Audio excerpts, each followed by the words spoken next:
અરવલ્લી જિલ્લા કોંગ્રેસ સમિતિ દ્વારા ભારત જોડો ન્યાય યાત્રા જે શરૂ થવા જઈ રહી છે તેનું અનુસંધાને આજે મોડાસા સર્કિટ હાઉસ ખાતે પ્રેસ કોન્ફરન્સ યોજાઈ હતી, જ્યાં ભારત જોડો ન્યાય યાત્રા આવતીકાલે એટલે કે 14 જાન્યુઆરીના રોજ કોંગ્રેસ રાષ્ટ્રીય નેતા રાહુલ ગાંધી દ્વારા મણિપુરથી પ્રારંભ થશે, જે મુંબઈ ખાતે પૂર્ણ થશે। આ ભારત જોડો ન્યાય યાત્રા 6200 કિલોમીટર લાંબી યાત્રા હશે, જે ભારતના 15 રાજ્યોના 110 જિલ્લા પસાર થશે કે જ્યાં ભારત જોડો ન્યાય યાત્રા મણિપુરથી પ્રારંભ થઈ નાગાલેન્ડ, અસમ, મેઘાલય, પશ્ચિમ બંગાળ, બિહાર, ઝારખંડ, ઓડિશા, છત્તીસગઢ, ઉત્તર પ્રદેશ, મધ્યપ્રદેશ, રાજસ્થાન, ગુજરાત અને મહારાષ્ટ્રથી પસાર થશે।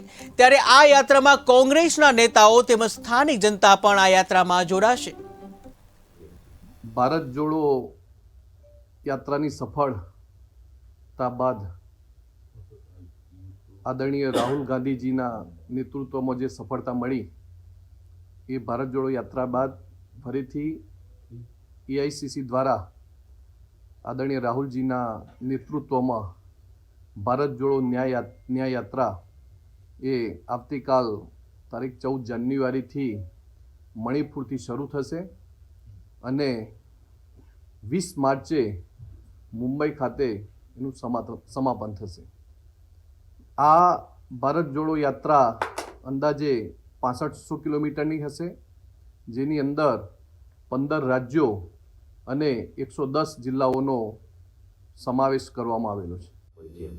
ભારત જોડો યાત્રાની સફળતા બાદ